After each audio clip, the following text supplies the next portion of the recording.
Good evening.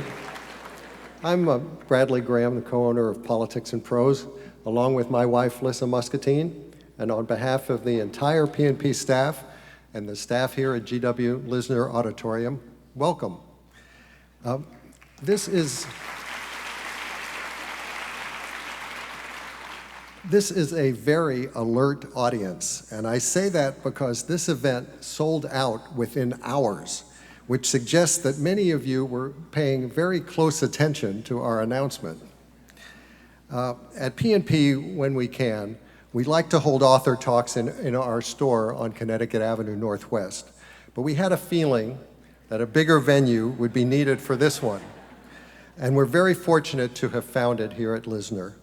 In fact, we and George Washington University have worked together a number of years, and last fall we began what we're calling the Newsmaker series, featuring prominent authors. I'd like to thank everyone connected with Lisner who helped to organize this evening's event.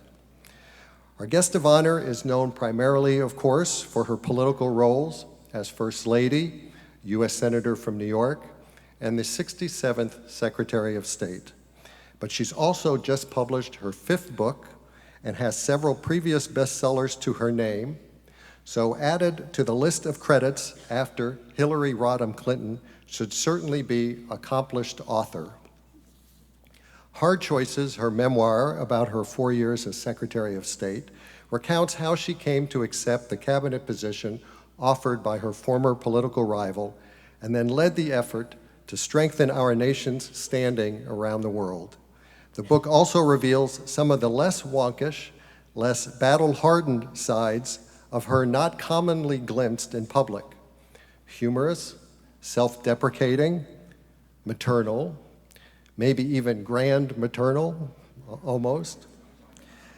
Although Hillary credits a small team of people for helping with the book, she carved out months on her calendar to write and rewrite it herself. And the result is a work that is undeniably in her voice. It also clearly leaves room for future chapters in one more memoir someday. This evening's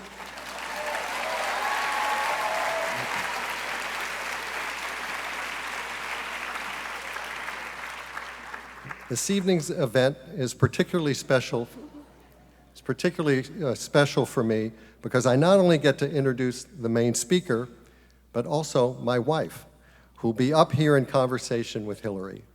The two of them go back together to the early days of the Clinton administration, and Lissa has since served with Hillary in various roles as White House and State Department speechwriter, communications director to the First Lady, campaign advisor, and collaborator on Hillary's White House memoir, Living History.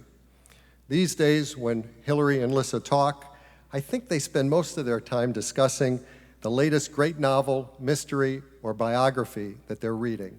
Ladies and gentlemen, please join me in welcoming Hillary Rodham Clinton and Lissa Muscatine.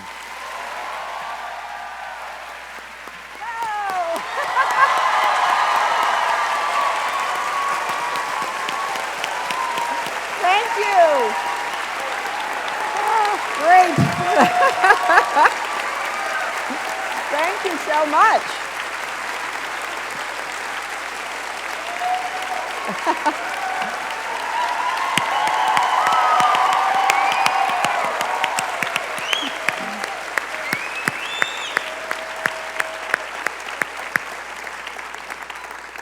Well, that was very nice. It is great to have you.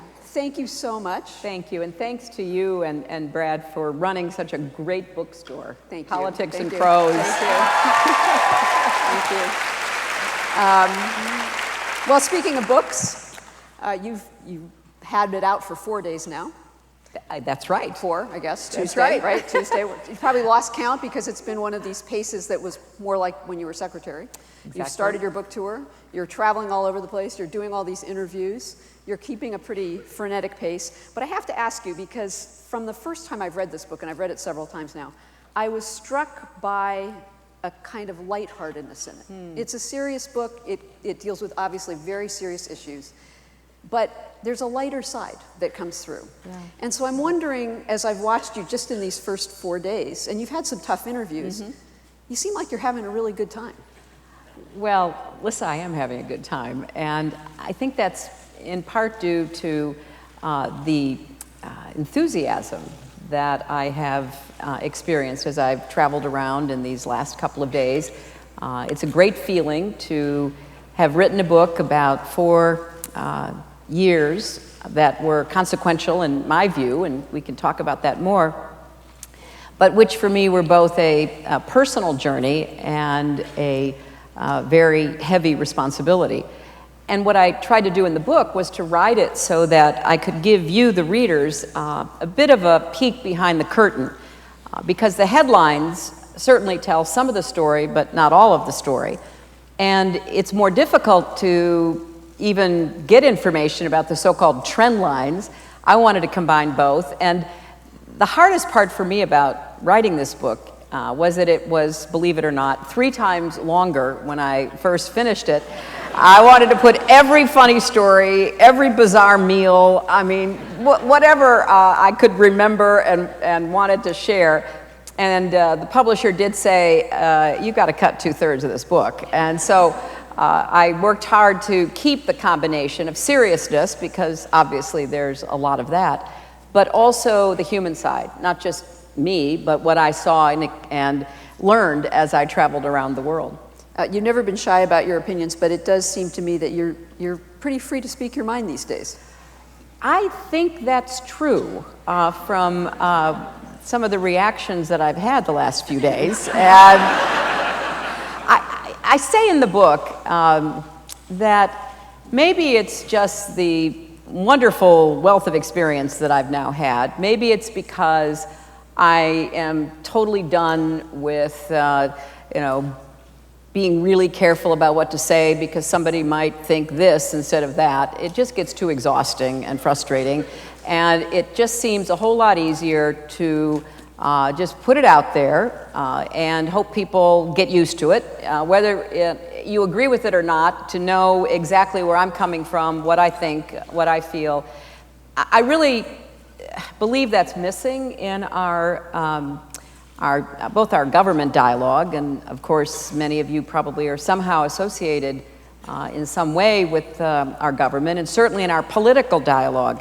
There are so many big issues, and I talk about some of them both internationally and nationally, and I don't think we gain by either shouting matches or finger pointing or biting one's tongue. I think we really need to have a very open, straightforward conversation, and maybe I'm trying to model that, I don't know, but that's how it feels to me, and it feels a little bit liberating, to be honest. And it's great to watch, I have to say. It's nice to see. You know, there are occasions when I think people gulp a little, but okay.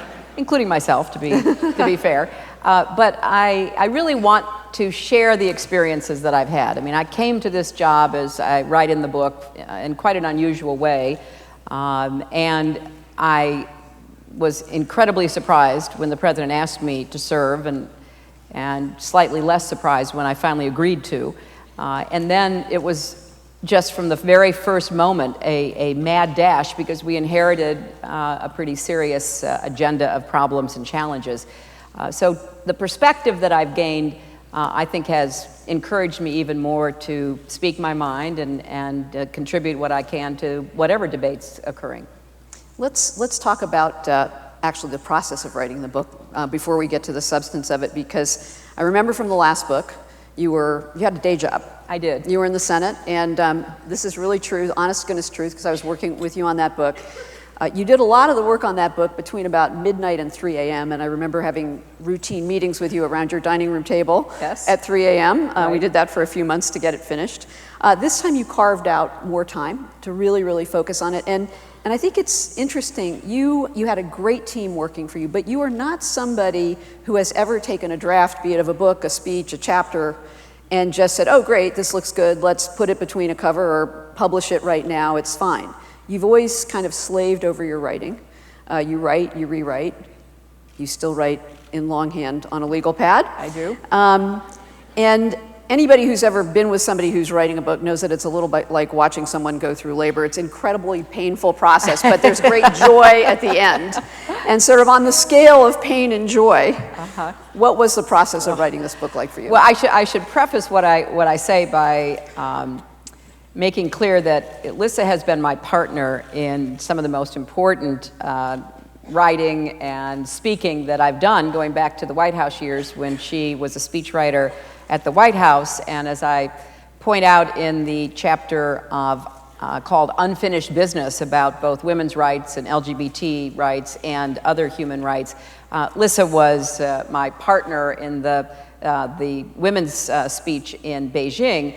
Fast forward, she was also my partner in the Living History autobiography. And what she is describing is absolutely true, and it was incredibly stressful because I did have this day job that I loved, but I had said and signed a contract, so I was obligated to produce a book. So I would come home, and Lissa, despite all of her many responsibilities, including her wonderful family, would be around that dining room table with me as we struggled over the chapters in Living History. This was different in that I left the State Department. I had, for the first time in many years, much more freedom and control over my own schedule. I have a little third-floor attic study in the old farmhouse that we live in New York, and I would go up there early in the morning, and I would make as many detours as I possibly could. It was always time for something else. It was time to walk the dogs. It was time to go down and get more water, because you have to be really well hydrated when you try to ride. I just came up with a million reasons. And then, of course, I read that you really should not sit for more than an hour. So that became my favorite excuse. But it was a great experience, despite how difficult it was. And it was difficult because there was a mass of material that we were trying to condense. It was also hard to relive some of what happened, and also to make sense in retrospect about what had occurred. I had a great team of researchers and advisors and people who would take my scribbly handwriting and translate it and come back with suggestions. It was a terrific process in that way. But even though I had more free time to do it, I found it equally intense because it's something that once you start writing a book and you're putting yourself into it, and in my case, I had sort of an idea that there might be some people who would read every word looking for something I said that might not be entirely 1,000% true or accurate. So it was painful, and I had a great backup with the researchers who helped me. So I enjoyed it, but if I were to put it on a scale, some days were off the charts wonderful, and some days were not even on the charts terrible, because it was hard to write. And then, of course, I wanted to make sure that it was a fair reflection of what I experienced and what I learned, and I had to, at some point, let it go and hold my breath, and I'm pleased with the way it came out. Well, and the reviews have been really good. Much to my amazement, it's in some respects. It's a hard book to write. To take 4 years of your life, and it does involve public policy, and you may or may not be done with your public life, and there are a lot of constraints, but, I have to say, comes through. When I finally got the near complete manuscript, I did impose upon Lissa, because she's a great reader as well as a great writer, and I did hold my breath that entire weekend, because she has never minced words. She will come and say, "I don't think this works," or "That's not what you mean to say," or "This really could be restructured," kind of gently but clearly critical.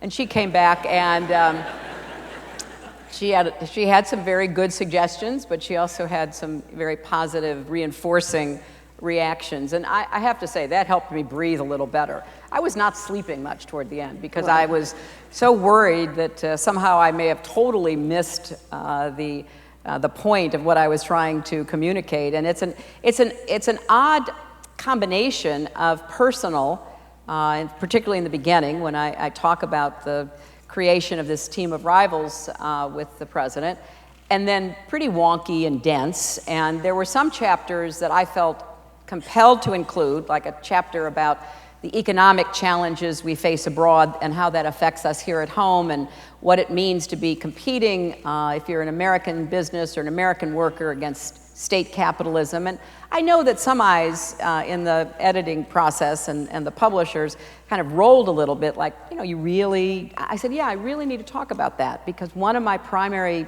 jobs when I became secretary, given where we were economically, was to try to help with the work the president and the Secretary of Treasury and others were doing to restore confidence in our economy as well as in our political and foreign policy agenda. So it was a complicated book.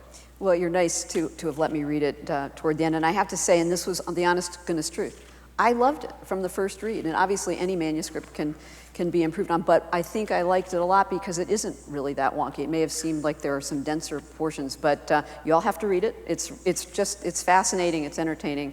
It's a terrific book, and as I said earlier, I think you really come through it in a way that maybe not as much in some of the earlier books. As an earlier time of your life, an earlier time of your career, and I think you said you feel more liberated now. Yeah. And I think that comes through.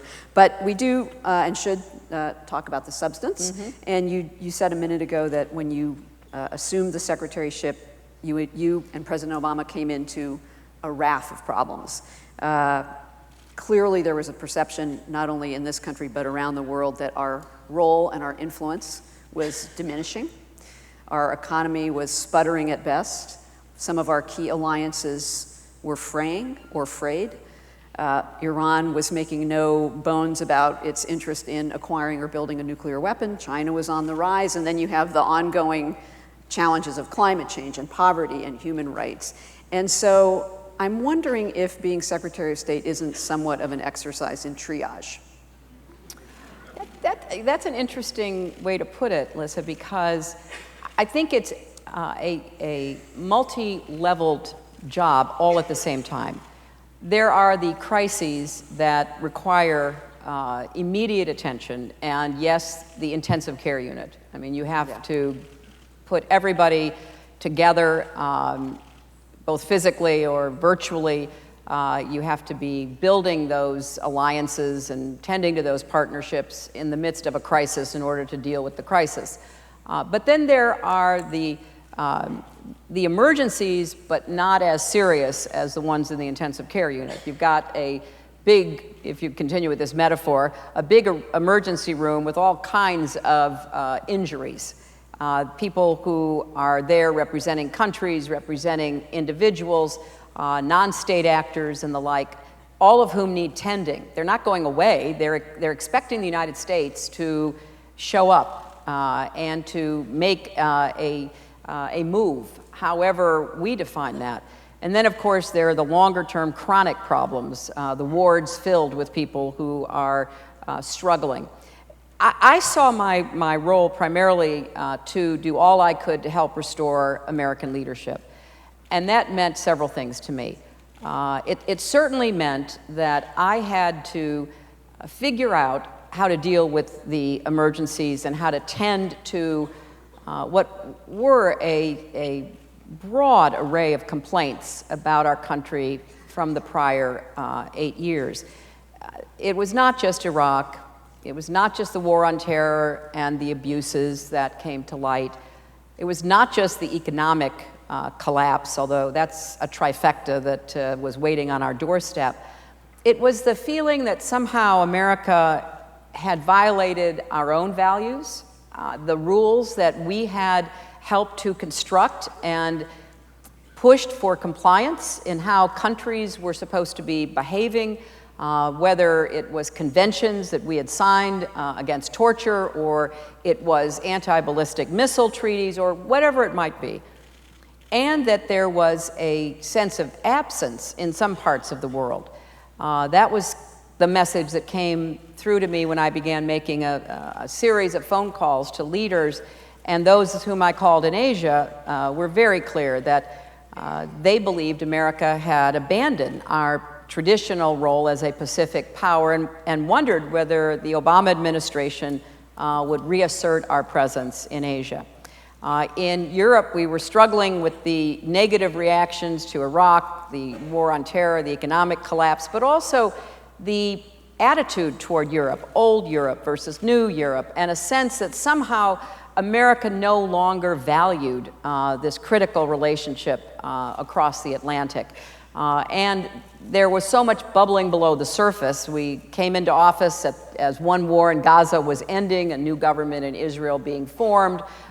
We had a very serious set of decisions facing the president and the National Security Council on what to do about Afghanistan, since it appeared that the Taliban had regained momentum, and the efforts to try to create some stability that would give a stronger base for the Afghans themselves to defend themselves, govern themselves, was eroding. It was a long list. And so triage is a good description. And it required several things simultaneously as well in responding to that analysis. One, it required my presence. When the president asked me to serve as Secretary of State, he said, I'm going to have to focus the vast majority of my time and attention on the economic crisis, because as bad as it is, it could get a lot worse. And he said, yet we have to demonstrate that America is no longer going to be leading with our military. Of course we will maintain the strength of our military, but we need to demonstrate more clearly our values, and that we can form partnerships and we can mobilize for common action. And that's why I'm asking you, because I know you can get on that airplane and start traveling the world. And it was a bit of a division of labor, if you will, which I totally understood and eventually agreed to carry. And it was quite striking to me. I made that decision, which I explain in the book, to somewhat break tradition, go to Asia in February 2009, because half of that trip was just showing up, demonstrating that, yes, we had treaty alliances, we had interests, political, strategic, economic. We were no longer going to be absent, and then we worked to pivot in a very public way to send an unequivocal message that the United States would be part of Asia's future, where so much of the consequential decision-making for the world will be made. But I quickly turned around and went back to Europe in March, because I wanted to reassert our relationship. I quote this old Brownie Girl Scout song, you know, make new friends but keep the old, one is silver and the other's gold. Some of you may remember that. So I wanted it to be a real statement of our commitment to our European partners. And there was so much going on there as well, because right before President Obama took office, Gazprom, the Russian gas utility, cut off gas again. They had done it before in 2006. And it became clear to me that the Europeans were going to have to take a hard look at how dependent they wanted to be on a single source for their energy. Sounds familiar. And from that very first meeting, we began talking about what could be done to find alternatives. So it was a multitasking of the highest order to try to be present, reach out, come up with new ideas, and make clear that America's presence and leadership was going to be front and center once again, and we would be listening, not just talking. We would be looking to work multilaterally, not just unilaterally, and we would use the 3 Ds of our foreign policy, not just defense, but also diplomacy and development, to promote our values and pursue our interests and protect our security. You know, reading the book, one of the quotes that you often have used came to mind to me, and I think I said this to you at one point, and that is Max Weber's, "Politics is the strong and slow boring of hard boards." Yes. And the book, what really comes through in this book is sort of the day-to-day experience of being Secretary of State is not just what's the most visible, the sexiest, most interesting even issue. There's a lot of tending to the vineyards. It's very labor intensive. There's a lot of cultivation. And you mentioned the Asia trip. You laid some important groundwork in Indonesia that later paid off in Burma. Yes. With some democratic reforms there and your visit with Aung San Suu Kyi. And all those little things that aren't in the newspaper that nobody even knows about that are on your schedule. And people go, why is she having a bilateral with the foreign minister of some country that we don't know where it is on the map unless we're extremely well educated. And so I think that really does come through in the book. Well, I'm glad you said that because I wanted that to come through because one of the virtues that I think we Americans need to cultivate is patience. And that's true probably in our lives, but it's particularly true in our diplomacy because so much of what still matters in the world is based on building relationships and looking for areas where you can establish some level of trust. And one of the examples in the book, which was quite dramatic actually, is how we were able to navigate through a very difficult crisis over a blind dissident in China and not endanger the substance of the framework for the relationship we'd been building with China. When I came in, I knew from my time in the Senate that we'd had very extensive economic discussions with China about currency, about trade, and those had been carried out primarily by the Treasury Department. But there were so many strategic issues that maybe we would deal with in a one-off way, but we could see that the Chinese were much more comfortable talking about all of the concerns around the economy than they were on political or strategic issues. So one of the first things I did was to propose within the administration that we combine the economic and create the strategic dialogue that would embody all of the various individual discussions we'd had with Chinese counterparts. Tim Geithner agreed, the White House signed off on it. I presented it to the Chinese when I was there on that first trip. They responded to it. And that meant we put together teams from our government and theirs to talk about everything from sanitary hygiene standards for food and produce or safety of toys to environmental clean energy joint projects to student exchanges.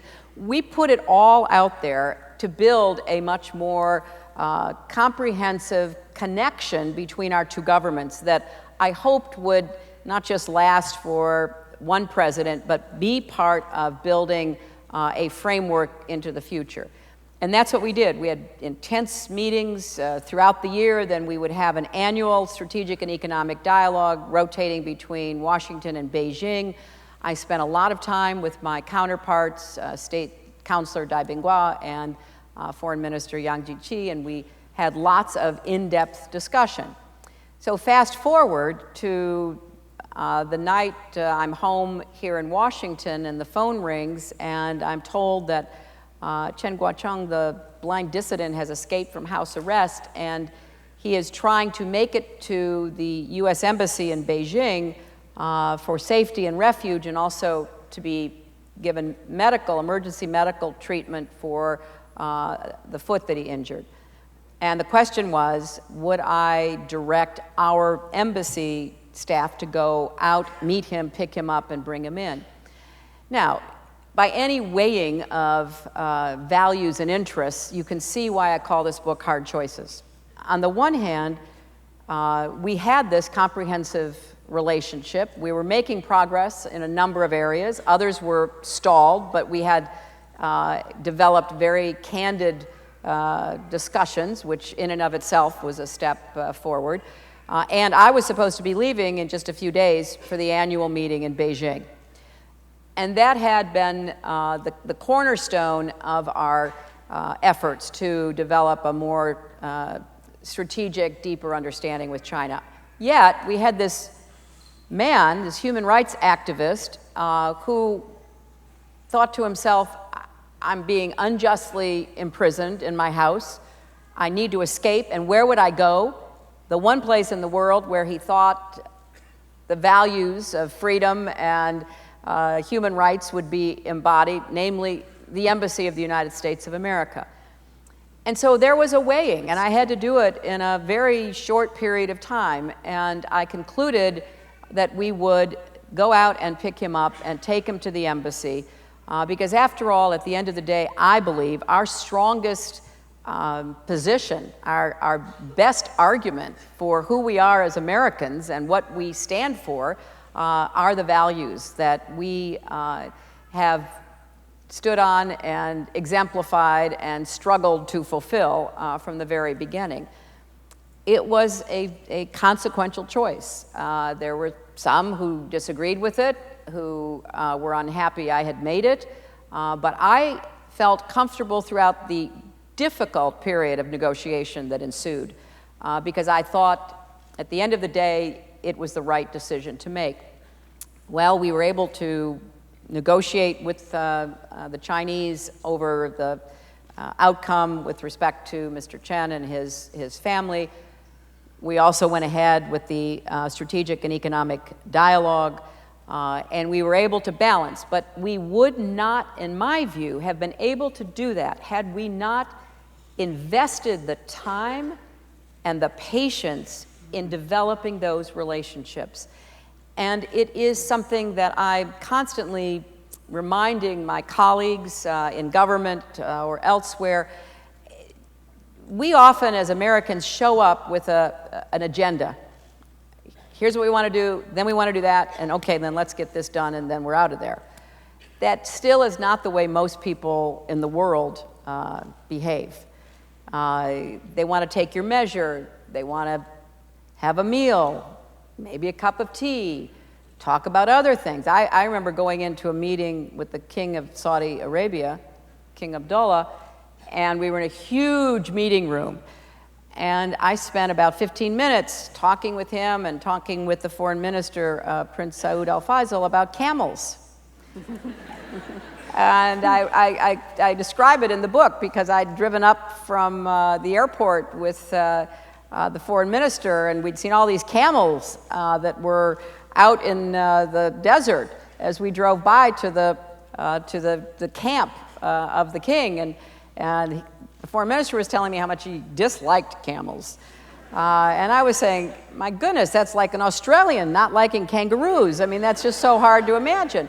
But we were having a bit of a banter and a back and forth, and when we got to the meeting, and it was this very large formal setting, I turned to the king, I said, Your Majesty, the foreign minister says he doesn't like camels. The king says, what is wrong with him? And we start having this conversation. So when we got to the real meat of it, over lunch, where just the king and I could hear one another, and he had a huge television set in the middle of this hollow square table that was blaring away so nobody could hear what we were saying except each other, we then could get down to business because we had actually interacted as two people, not two officials in a hurry. And I try to make the point over and over in the book that we just have to invest more time, and that takes patience, and it takes people willing to do that, to build those relationships, but I don't think we can achieve our goals without that. And by the way, that the Chen story is one of the sort of cloak and dagger, life imitates art kinds of stories in the book. It's amazing when you read it. It's kind of, this can't possibly really have happened the way that it did. But I also just want to say, you've improved dramatically in your pronunciation of foreign names. I was impressed you used both names of the Chinese leaders, not just the easy one-syllable one. Well, Lissa traveled with me often as First Lady, and as in the beginning of my time in the State Department as the head of my speechwriters at the State Department. And it is true, I have absolutely no ear for language, and it's a great regret.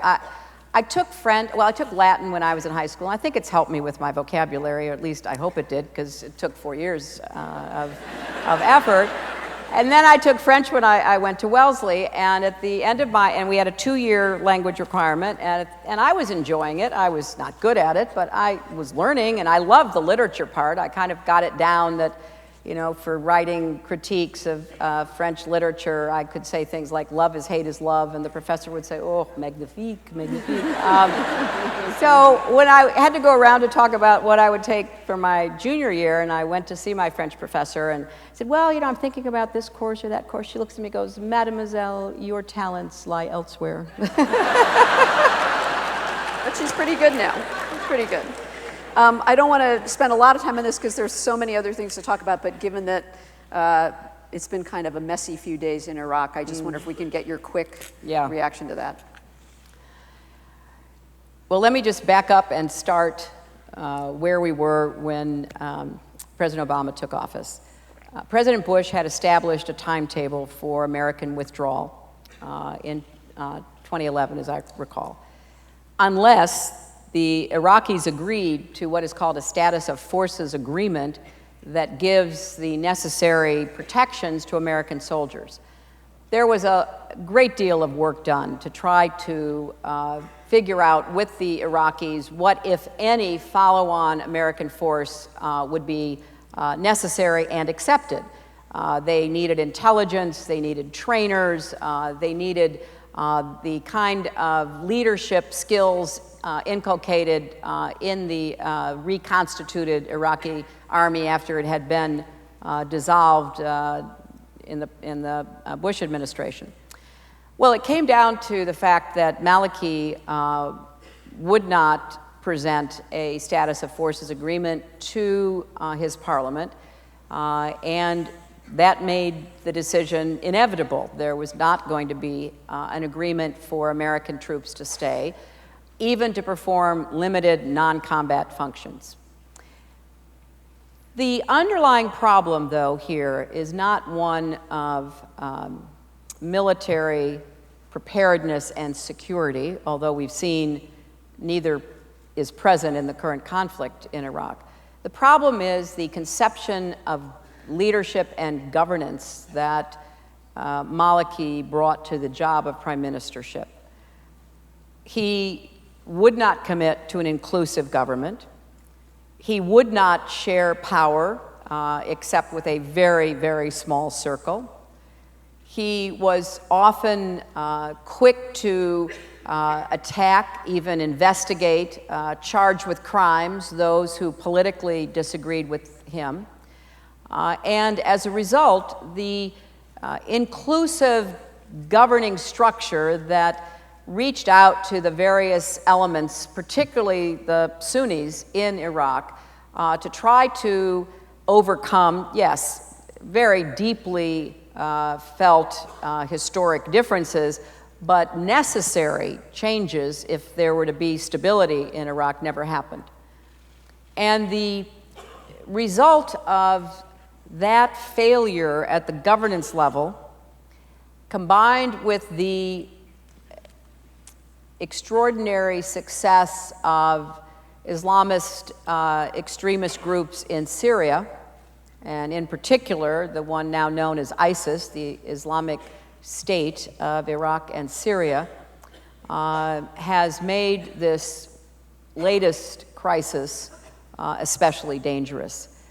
You don't have a government that can inspire loyalty, even among its army, and certainly not among its disparate groups.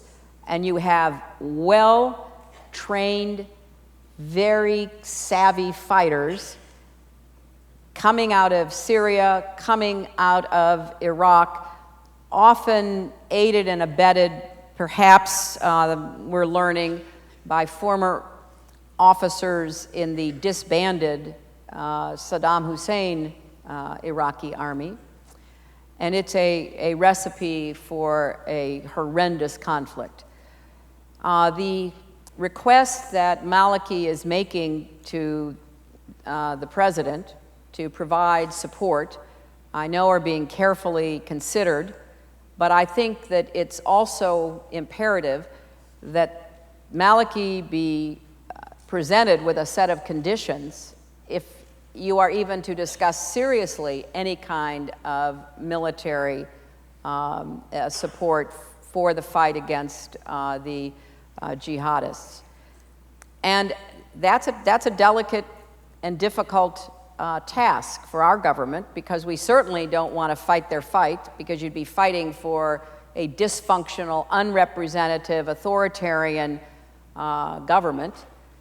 And there's no reason on earth that I know of that we would ever sacrifice a single American life for that. It is...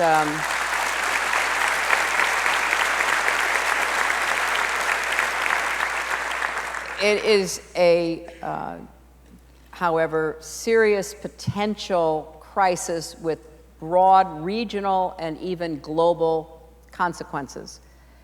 The capture of the Turkish diplomats, the threat to all the embassies in Baghdad, most particularly ours, the discipline of the Peshmerga, the Kurdish forces, as they both protect Kurdish areas, but also advance to take over some of the cities, particularly Kirkuk, that they have always believed should be theirs. What role will Iran play? If Iran sends in Quds Force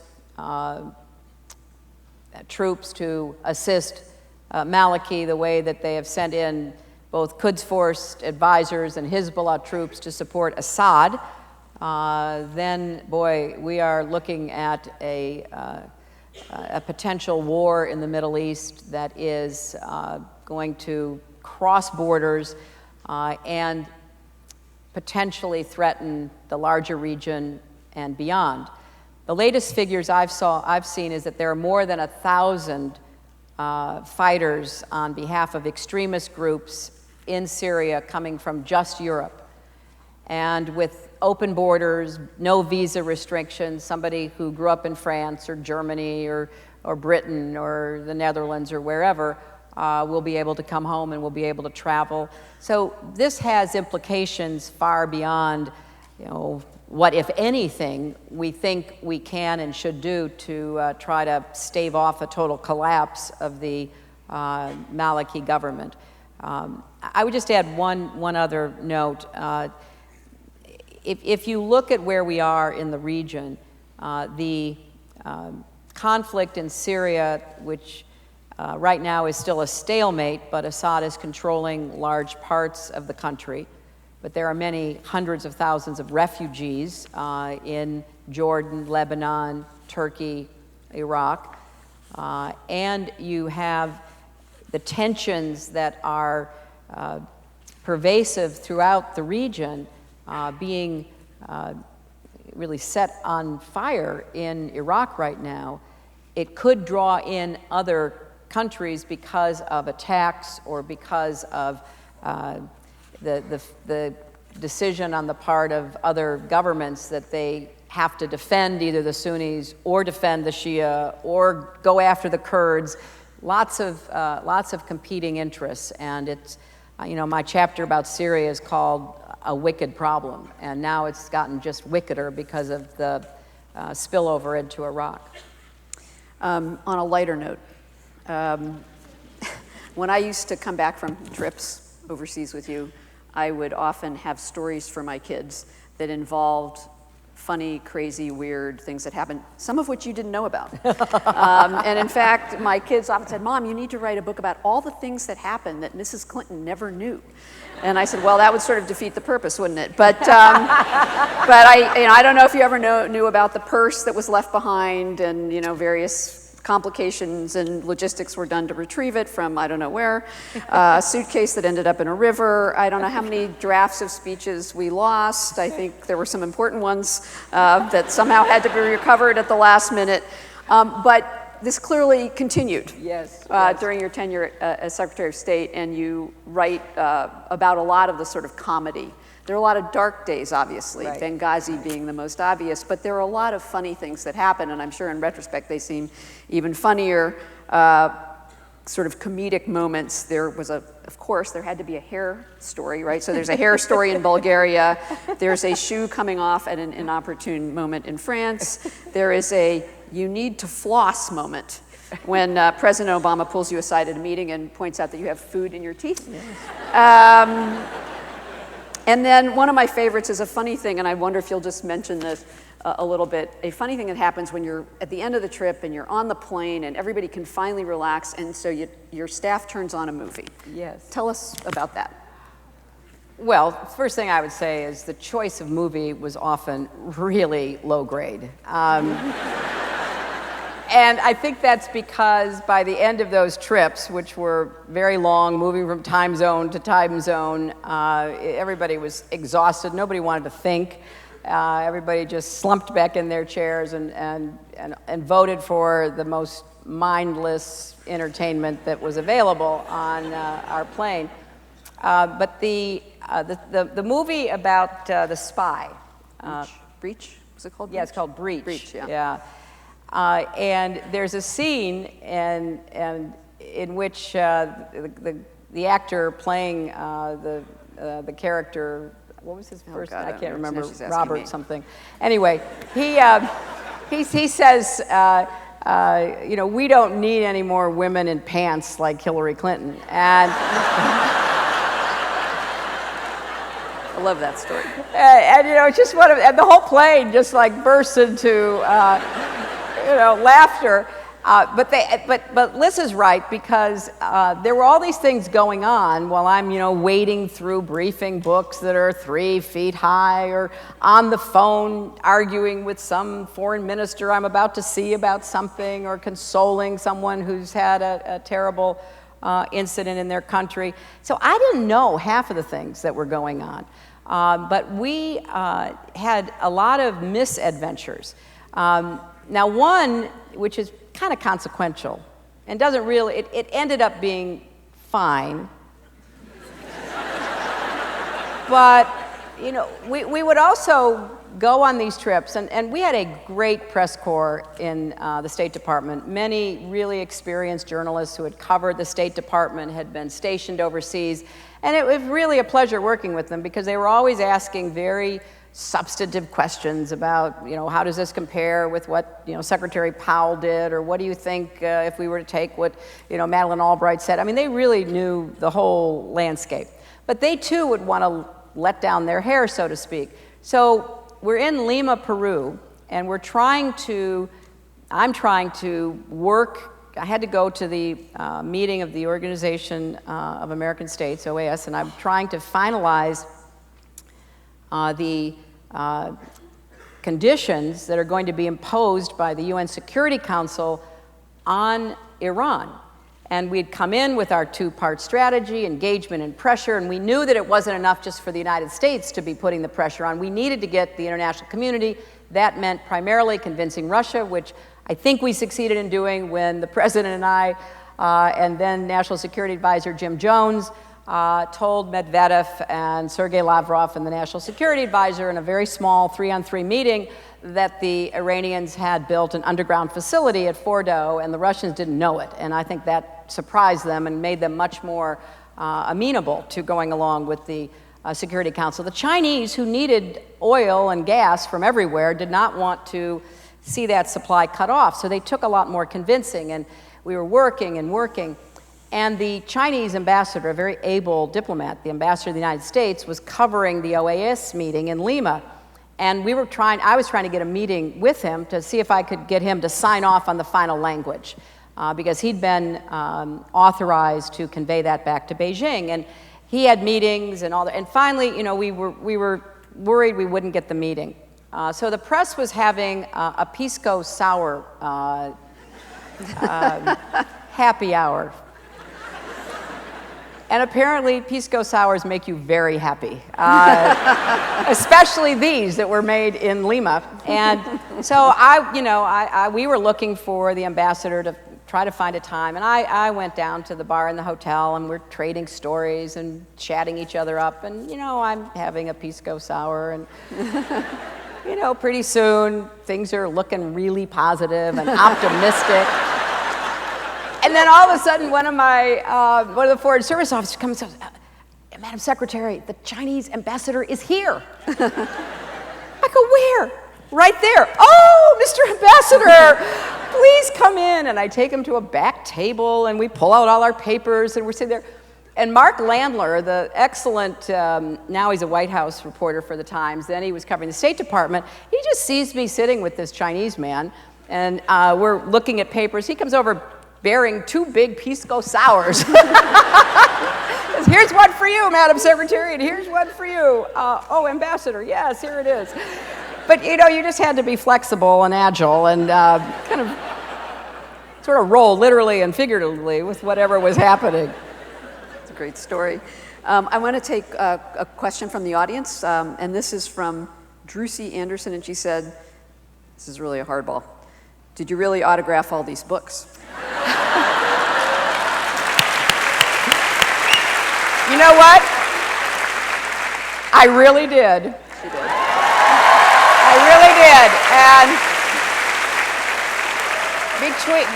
between the time that I finished the book and it went in and it was going to printing, I had about a 3-week period, and they sent me nearly 21,000 pages. And so I started signing Hillary Rodham Clinton. I thought, bad idea. This is going to take me to Labor Day. And I talked to Lissa and I talked to some other people, and they said, you know, personalize it. Just say Hillary. I said, that I can do. So I sat in my breakfast room. I turned on the old movie channels because it was relaxing, and just sat there and signed. So yes, the ones that you are getting, they have all been personally signed by me.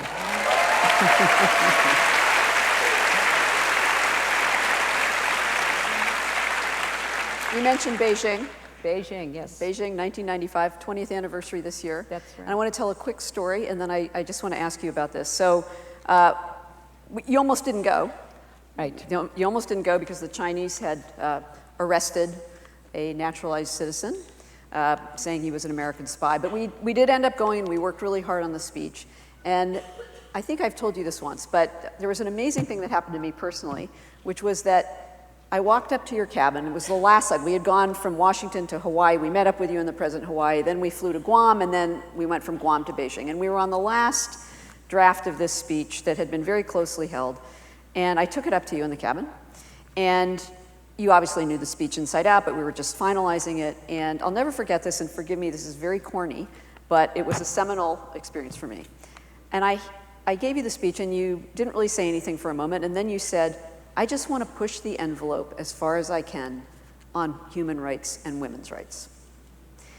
And you went on to say, and I was so struck by that. And again, this is the corny part. I was so proud to be an American, and I was so proud to have a first lady who was going to go into what was kind of a diplomatic minefield at that point and make this assertion. And you went on to say after that women's issues, women's rights are the unfinished business of the world. And I'm just wondering, where do you think things stand now? Well, listen, that speech, which we worked so hard on, and Madeleine Albright was with us, and she provided great feedback as we were going through the drafts, was so important to me personally because I thought the United States needed to lead on women's rights, and this was the opportunity to do so at this international conference. And it was very important to set forth an agenda. And out of the conference, despite all of the difficulties, 189 countries agreed on what was called the Platform for Action, the full participation of women and girls. And I used that both as First Lady, then as Senator, and certainly as Secretary of State, to refer to and to engage with leaders and groups, civil society all over the world, to say, your nation signed up for this, how far have you come? Then when I left the State Department, I went to work with my husband and my daughter at the Clinton Foundation, and there were a lot of the important programs that my husband had established and that Chelsea was instrumental in, and I wanted to add 3 more, and one of them was what we call the No Ceilings Full Participation Project. And what we're doing in partnership with the Gates Foundation and many other partners, the UN, is gathering all the data that we can find I was just at the World Bank 2 weeks ago with some important announcements that the bank was making with President Jim Kim, and try to put it all together in one place where we can measure the progress we've made, but also make clear the gaps that still remain.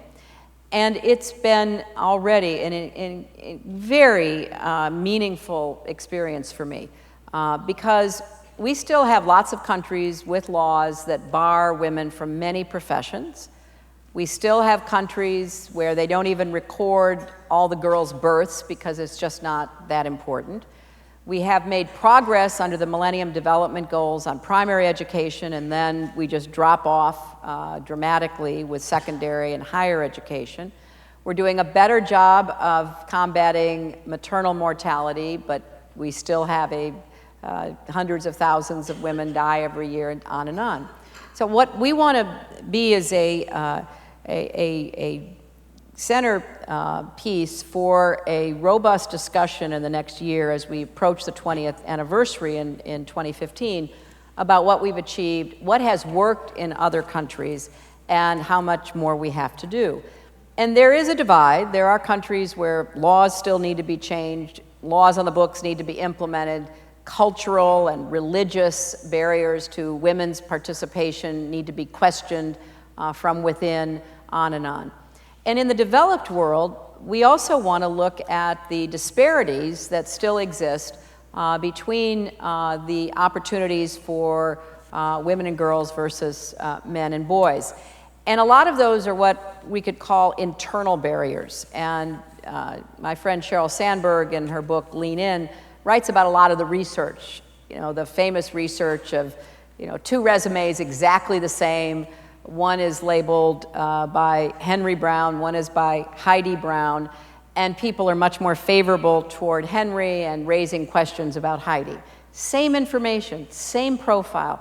These deep cultural, psychological, internal barriers that people have about women and girls and that women and girls have about themselves. That's a more difficult area to explore and to measure, but we're even going to try to do that because if you look at political participation in our country, it is certainly nowhere near half. We don't have half of the corporations or corporate officers held by women, on and on. And so I think it's going to be real food for thought for both countries where there's so much work to be done to just end the oppression and the abuse and the dehumanizing of women, and other countries like our own where we've made so much progress, but we still have so much more we can do. No question. Just flipping back for a second, you were talking about Maliki and what a frustrating leader he was, and I think I was thinking about this. You've been to 112 countries, you've traveled almost 1 million miles as secretary, not to mention as senator and first lady. And I was thinking probably the only foreign leader that you didn't meet was, at this point, has been Kim Jong-un, yes. Speaking of bad pronunciation. So the question I want to ask, but I'm actually just going to put it out there, but then we're going to go to another question because we're almost out of time, is when you look into Vladimir Putin's eyes, do you see the soul of a man who cares deeply about his country or the soul of a KGB agent? Just asking. Are we going to come back to that? No. You can give us the quick answer. Yeah, fascinating.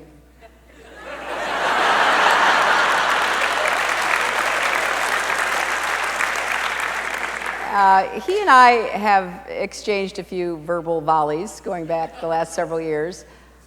His most recent was to call me weak, but then quickly adding, weakness is probably not so bad in a woman.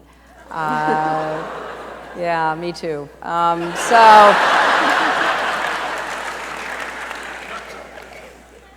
When I wrote about him, what I tried to do is demonstrate, obviously, that he is a very tough person who embodies a lot of hard choices.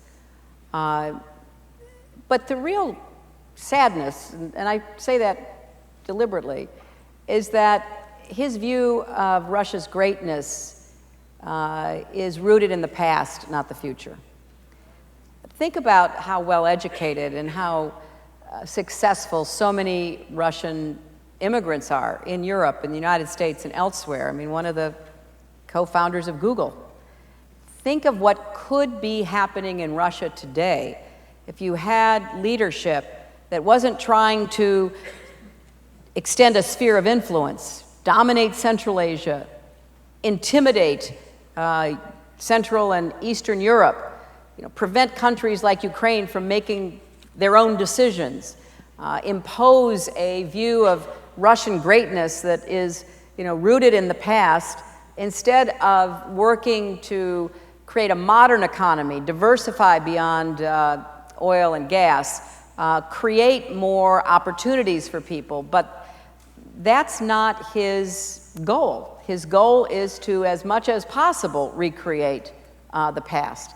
And that, to me, is yet another chapter in the missed opportunities that we've seen time and again suffered by the Russian people. I have a couple of stories in my chapter about him. I do talk about why we really did push to get the so-called reset done while Medvedev was president, and we were successful in getting those Security Council sanctions on Iran and getting a new START treaty to limit nuclear weapons between us and restart inspections and transport important materiel and troops into Afghanistan across Russia. We got business done. But when Putin made his announcement he would be president again, an odd sort of presidential campaign, if you stop and think about it. They were both standing there. I think they both had on like black leather jackets, and poor Medvedev, who really did try to expand Russia's horizon and went to Silicon Valley, saw what was possible, and Putin says, I will be president, he will be prime minister. And then they had parliamentary elections before the presidential election, and they were filled with irregularities, and I criticized the elections, but it wasn't my opinion that counted as much as the tens of thousands of Russians who filled the streets. And Putin attacked me for having caused the protests.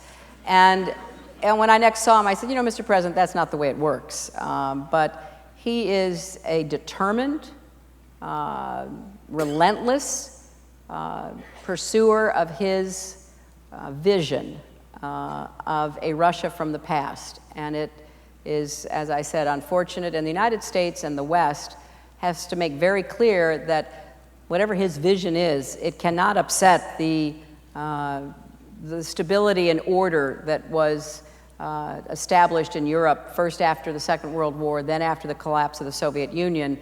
And it's going to, again, take patience but firmness to send that message unequivocally to him. So it's a complicated situation and one that we have to watch very closely. Well, there are a lot of stories about a lot of leaders and some who you really connected with in the book, and it's one of the most fun parts of the book, I think, to learn sort of what these people are like as real people and not just as figureheads of their countries. We are actually, I hate to say it, just about out of time, so we're going to have one last question, and I'm going to take it as an audience question, but I want to just sort of ask a little setup to it, and that is that you acquired a new title during the 4 years as secretary, which was Mother of the Bride. That's true. You are about to acquire another new title, Grandmother.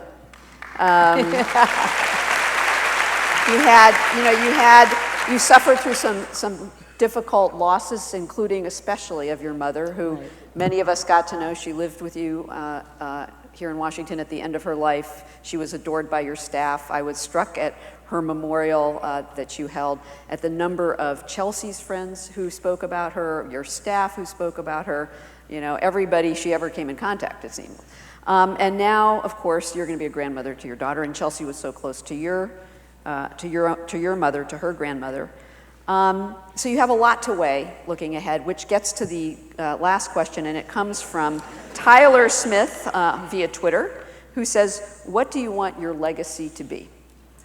For the State Department or my life? Well, he just says, what do you, or she, what do you want your legacy to be? So I think you can... Oh, yeah, well... And I guess part of one way to think about it might be, as you look ahead, you're going to be a grandmother, and you know better than most people the world that this child will be born into. Right.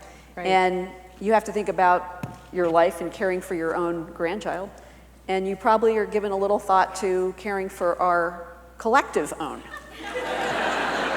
So how do you balance all of that?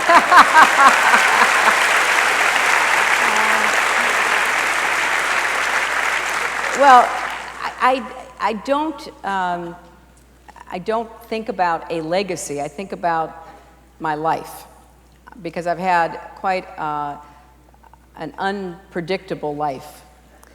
And I thought a lot about that when I was writing the book.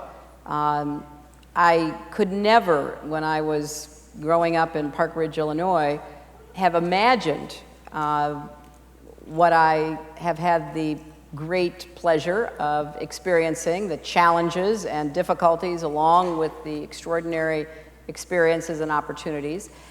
And I think that really is at the core of what I care most about, both for my own family, my future grandchild, but also for our country. I want young people particularly to feel as though the future may not be totally clear to you, but it looks like it's full of promise for you. That you have the opportunity, because you're acquiring an education, because you're willing to work hard, to be given your definition of the American dream. And that's how I was raised. You know, my mother, who did live with us during the last 10 years of her life, was the product of a very abusive, neglectful home. But all along her much more difficult life, her childhood, she would encounter people who showed kindness and who were part of a broader community than just the family that so let her down. And so she learned how to use her education. Even though she only graduated from high school, she was incredibly intelligent and kept taking college courses almost into her 80s. She was supported by the community and really nurtured by her belief in what this country meant. And she instilled that in me and everyone that she touched.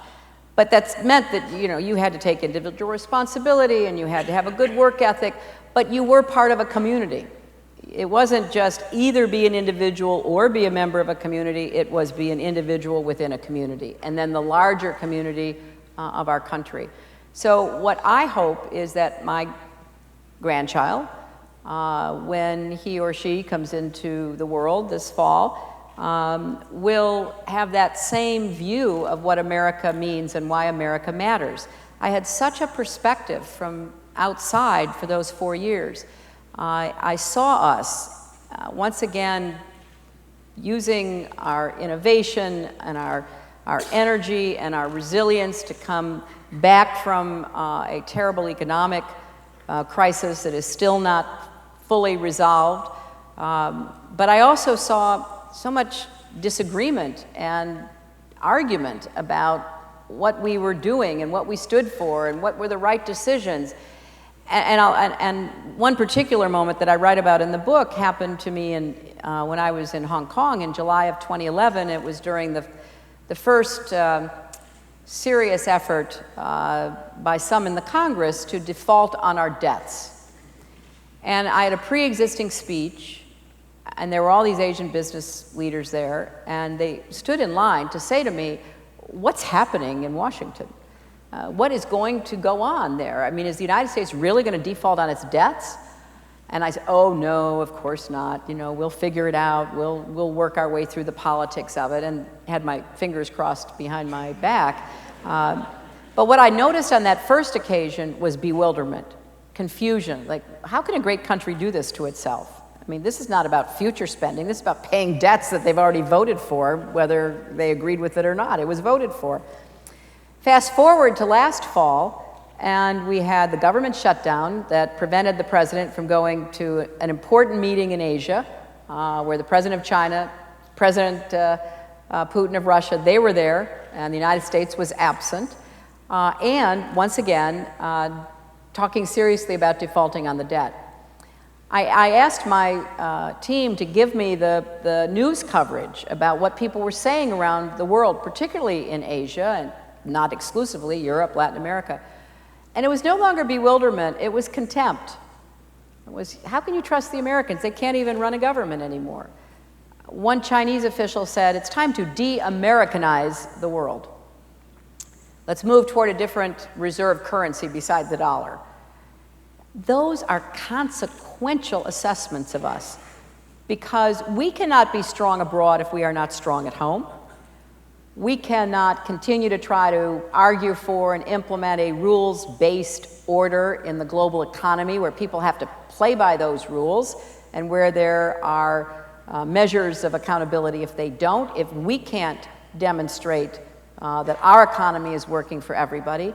So the book is about my time as Secretary of State, but I carried with me all of my life experiences. So I'm not ready to stop and think about legacy, because I want to keep thinking about what my life has meant to me and what my obligations are to my grandchild and everyone else. And I'm going to do that through the work at the Clinton Foundation and in other ways. But it is...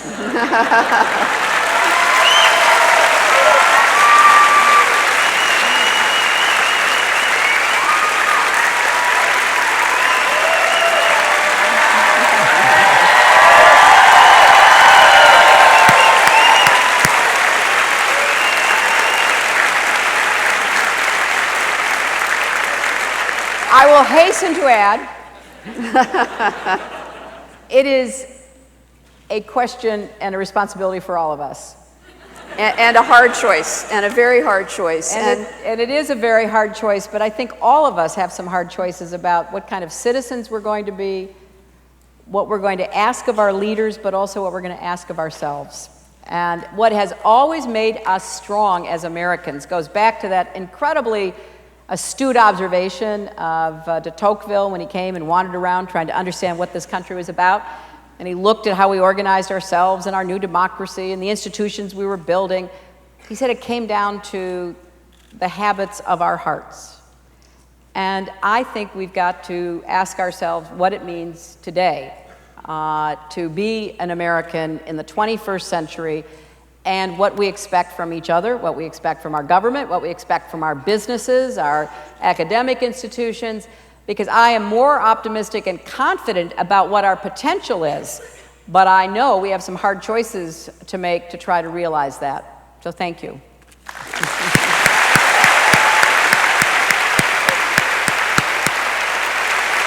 This is great.